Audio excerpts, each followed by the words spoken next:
Hey y'all, how are you doing? I'm great. Thank you so much for asking. It's me, Kim, and I'm back for another video. Today we're going to talk about cuties. But first, this video is brought to you by Skillshare. Skillshare is an online learning community with thousands of curious and creative people. Explore new skills, develop existing interests, and get lost in your creativity with Skillshare. I'm always trying to be a better writer so I can make the best stuff possible. I took the creative personal writing class with Ashley C. Ford, who is always one of my favorite writers. Love her pieces so much. Okay, so in her class, Ashley explores how to tell compelling stories by finding your voice. I highly recommend it. If you're uncertain about what's next, creative challenges and productivity classes can be a great way to help you structure your time and set up achievable goals. At a time when so many important conversations are happening in our world, your voice is more essential than ever. Explore classes to unlock your creativity for social good. Skillshare offers membership with meaning. Connect with the support of fellow creatives. Enter a community of encouragement, communication, and inspiration. Whether you're looking to fend off boredom, focus on self-care through creativity, or join a similarly creative community, Skillshare is the place to keep you learning. Skillshare is giving away 2 free months of premium membership for the first 1,000 people who click the link in the description bar to help you explore your creativity. And after that, it's only around $10 a month. Before we really jump into it, I just want to be perfectly honest with y'all. I enjoyed Cuties a lot, and I encourage everybody to watch it. Don't watch the English dub version. Watch the French version with English subtitles. It's just better. So I know people are expecting me to be outraged about it because that's the bandwagon everybody is on. Absolutely not. And in fact, if you think that I'm going to bash this film, you're going to be really mad at me when I deconstruct the ridiculous criticisms of it. So you've been warned. Also, this video is going to be full of spoilers. Cuties is a film by Maïmouna Doucouré. Y'all know I'm learning French. Don't make fun of my French accent. I'm trying really hard.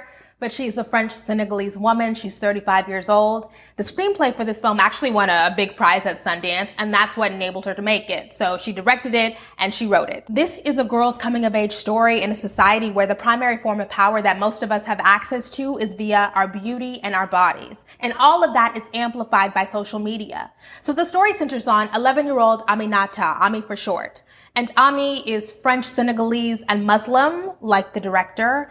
And she's just going through a lot because 11 is such a hard time. So it's puberty, it's turmoil at home, and then there's social media. As she's trying to figure out her relationship to femininity and womanhood, sexuality, and her culture of origin, she comes across this group of cool girls. They call themselves Cuties. Now, Angelica is the head cutie in charge. Angelica is free and she dresses kind of provocatively and she's dancing all the time. And back in the day, Angelica is what we might have called fast, right? But we've grown, we've evolved, and we can recognize that she is also hurting. The cool girls, aka the Cuties, are mimicking an explicitly sexual performance of womanhood that they see gets the most likes and views. So that's why they want to dress the way they do and dance the way they do, because that social media affirmation is the most important thing in the world to them. And Ami sees them and she projects this idea of freedom onto them. She wants what they have. Y'all, I have been so disgusted by the misrepresentation of this film and its aims that I think now it's really important that we listen to Doucouré express what she wanted to achieve with this film.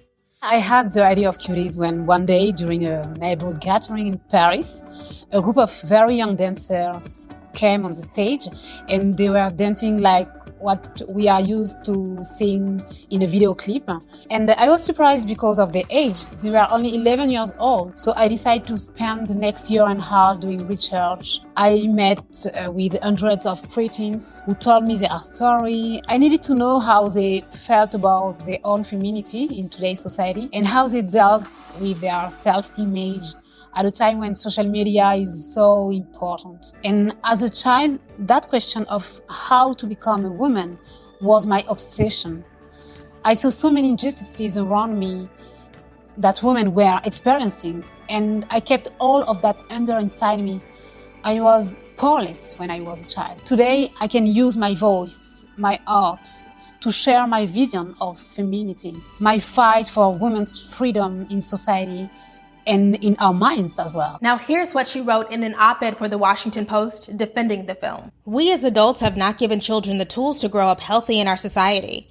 I wanted to open people's eyes to what's truly happening in schools and on social media, forcing them to confront images of young girls made up, dressed up, and dancing suggestively to imitate their favorite pop icon. I wanted adults to spend 96 minutes seeing the world through the eyes of an 11-year-old girl as she lives 24 hours a day. These scenes can be hard to watch, but are no less true as a result. Like most 11 and 12-year-olds, our actors in the film had already seen these types of dances and more. Despite this, during filming, we were extremely mindful of their age. A trained counselor was present on set. There was no nudity except for a 1-second shot in which the main characters see the exposed breast of an actress over 18 while watching a video of a dance routine on a grainy mobile screen. The project was even approved by the French government's child protection authorities. Ugh, I already love her so much, but back to the film. Ami and Angelica become friends, and they begin consuming these highly sexual images of the young women they aspire to be together. The issue a lot of people seem to have with this film is that there are a couple of scenes in this movie where the girls are doing very sexual dance moves, and Ami ends up taking a nude of herself and publishing it to social media. Of course, we, the audience, don't see the nude, it's all pretend. But the girls in the film, they actually chastise her for that. She's pushed out of the group. Now, just to reiterate, these girls are mimicking the kinds of performances of sexuality and womanhood that they've seen become very popular. So those scenes are often shot exactly like we would see in a music video. And it is uncomfortable. It is so awkward to see these little girls try so hard to be objects of desire. They are willing to forego innocence, forego girlhood because it's not cool. It's not cool to be a little kid. It's not desirable. So they are trying so hard to do exactly what the big girls do and reap the same rewards, but it's not working. In every single scene where they are dancing and try to be sexy, it doesn't come across as sexy. It comes across as awkward. And it's supposed to be awkward because these girls don't know what they're doing. Now, I'll just keep it real and say that there are some shots in this film that if I were the director, I would have omitted, not because I think that they're child porn. Not at all, but because I think that they're not worth the trouble that they've caused. But still, I never was sitting in this movie and thinking, this is child porn. Like, not at all. I still encourage everybody to see it. The film is 96 minutes long, and I'd say 8 or 9 of those minutes are the actual dancing part. And I think the most provocative moment in the film is that final dance scene. And yeah, it is cringe-worthy. We're all supposed to be cringing. These girls think that they are killing it. They think that it's going to be loved, but we see the audience reaction and the audience is disgusted. We, the audience, are supposed to be disgusted because it is gross. But this brings us to another thing. It's okay to be uncomfortable. In that op-ed, Discourse says, "Some people have found certain scenes in my film uncomfortable to watch.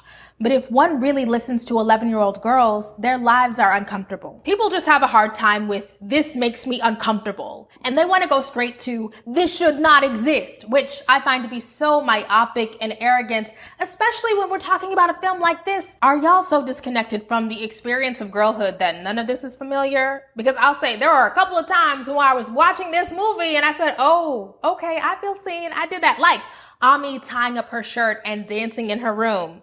Absolutely did that. I used to bring clothes. Oh, this is crazy. Bring clothes to change into in middle school because I wanted to wear things that my mom didn't want me to wear. Though I have to ask, are there no dress codes in France? I thought that was a little curious about some of those clothes.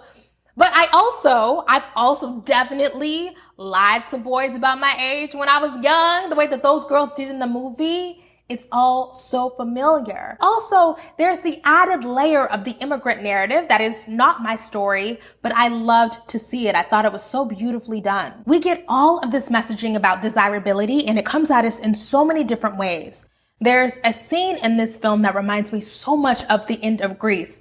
It's when Ami is new Ami, and she has these tight pleather pants and she has a crop top and she's fixed her hair and she struts into school and she's so popular and everybody likes her now.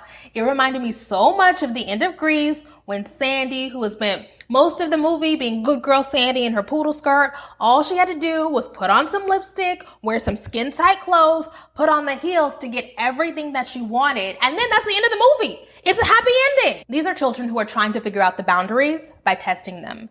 As I said before, 90% of this film is not the sensational stuff. The vast majority of this film is these kids giving the most honest, jarring, emotionally complex performances that I've seen from kids in a long time. They perfectly captured the angst and the sorrow of not knowing what to do. It was so heartbreaking for me. And then they have the added layer of hyperconnectivity that is so normal for Gen Z and Gen Alpha. If you're my age, I'm 31, and you wanted to see images of the sexy girls that you wanted to be when you grew up, you had to sit in front of the TV or sit in front of the computer. These girls are carrying those images around with them everywhere they go, and there are consequences to that. And another thing is, Ami gets her period in a really embarrassing and traumatic way, and then her mother comes in and says, "You're a woman now." And it's like, what? Like, what is womanhood? When does it really start? And in the middle of that very sexual dance, Ami has this epiphany that this is not what she wants. She wants to go back to her simpler life as a little girl. And that's the end of the film. It's literally her returning to girlhood, jump roping in the street. That's the happy ending. And I think it's really sad that with all of this concern trolling, we miss a really important part of the film, which is about how toxic patriarchy traumatizes generations of women. Allô? Oui, c'est Maria. Ah non, c'était juste pour vous faire une annonce. Ah, mon mari. Il a pris une deuxième femme.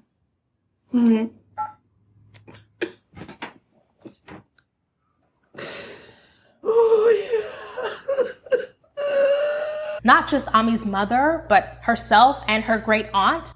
It is so well done, so moving. But we can't even get to that because y'all want to jump headfirst into puritanical sex panic. And oh my God, at the people saying, "You're sexualizing children." I'm not sexualizing children. Are you sexualizing children? Because I realize these kids are doing a job. They are on set telling a story, which means there are adults present, their parents, teachers, and they're not being reduced to these girls just doing these sexy dances. We get to the root of it, their motivations, their incentives. This film does something that most of us in our real lives do not do, which is take children's stories seriously. It actually listens to kids, and that is so compelling and so important. You know, I have some feelings about children working, but that's neither here nor there. Children act. We've come to accept it.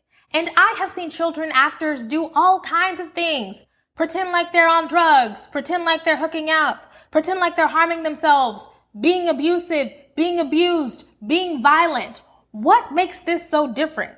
Like when I was a kid, I really liked this movie called 13, which starred actual teenagers. And 13 was about 8th graders wilding out, doing the craziest stuff. That movie was nominated for Oscars. And now everybody loves Euphoria, right? Okay, Euphoria is legal adults pretending like they're minors, hooking up, doing drugs, being abused. So what is the problem? The outrage about Cuties is nonsensical. It's also extremely hypocritical because Cuties presents these uncomfortable images and adds depth to them. But similar kinds of images abound in our culture and nobody says a thing. It is so strange to me that so many people want to get on the "what about the children" train when it comes time to cancel a young Black woman filmmaker who's trying to take us beyond the spectacle. She's trying to do something that we don't see anywhere else. But in real life, when real young girls put on actual skimpy outfits to literally perform for adults in gymnastics and cheer and dance on Dance Moms or Bring It On or in those Sia videos, nobody says anything. It's completely uncontroversial. Not only that, but in those actual worlds, the gymnastics world, cheer, dance, pageantry, so many girls have stories of actually being abused. Why is there no federal investigation into that? It's so funny to me that people want to clutch their pearls now when we are coming off of that WAP craze where everybody was doing the WAP dance, getting on the ground, talking about their WAPs on Instagram, on TikTok. Now, do y'all really think that it was only people over 18 who were reposting and recreating that dance and singing about their WAPs? Come on now. I know that's not true because I actually had the misfortune of coming across a minor doing the dance and I just like, oh, that's a kid. Now, if you're grown, again, do whatever you want to do. You find it empowering, fine, whatever. But let's be honest. So let me ask you, every time you see a minor doing those dances, which frankly look a lot like the dances in Cuties, did you report it? Did you flag it? Did you sign a petition? Did you reach out to your senator? Or did you just scroll past and say, oh, that was awkward. Let me be better about making sure I never have to see that again. Okay, we're all complicit. Kids are trying to figure this out because it's hard and messy. Hell, it's hard for me and I'm grown. So we should want to talk about this every chance we get. And that young man with the twist telling y'all that it's perfectly fine to hate something when you haven't seen it and have no context for it is part of the problem. About this and about so much other stuff, okay? People feel too comfortable speaking from a place of authority about something that they know nothing about. Wearing willful ignorance as a badge of pride is very profitable right now. And that is scary. That terrifies me. Y'all are really congratulating conservatives when we know they don't care about kids. And y'all are just going along with it like, oh, well, I guess they're right this time. No. The right uses children to demagogue and try to assert their moral superiority. They don't really care. They just want to stoke fear and consolidate power. That's why right now they're following behind those QAnon conspiracy theorists. And if you know anything about QAnon, they love to call people pedophiles. Everybody's a pedophile. You're a pedophile. Hollywood, politicians. And look, I'm gonna be honest, pedophiles do exist. But that is also a very cheap and easy way to demonize something or someone you don't like. That's where we are. Hashtag cancel Netflix is not about care. Y'all really think Ted Cruz is deeply invested in the well-being of black girls? How silly can you be? You know who is actually abusing children? ICE. You know who actually sexualizes minors? Donald Trump. No federal investigation. Unless there is a reason to ascribe malice to filmmakers, I don't do it. People like to interpret things willfully out of context because being mad at nonsense is fun.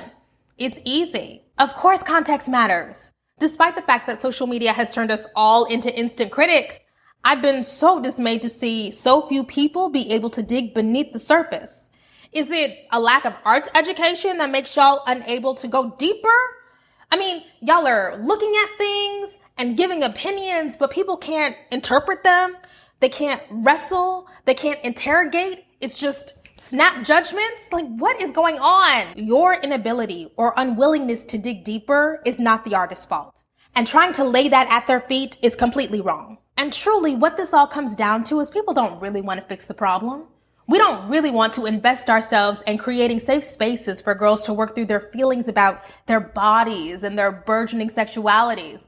We don't want to do that because that's too much work. So instead, what you want to do is scapegoat a young black woman filmmaker and her very young cast for a culture that you participate in, a culture that you condone, a culture that you uplift, because that's easier. This is absolutely an instance where we're going to look back on this in 20 years and think about how our public discourse has been eroded. Well, that's it, guys. Thank you guys so much for watching. Be sure to like, share, and subscribe. Leave a comment down below. Thank you to the members and the patrons. Y'all have created a safe space for me and my unpopular opinions. And I love y'all so much.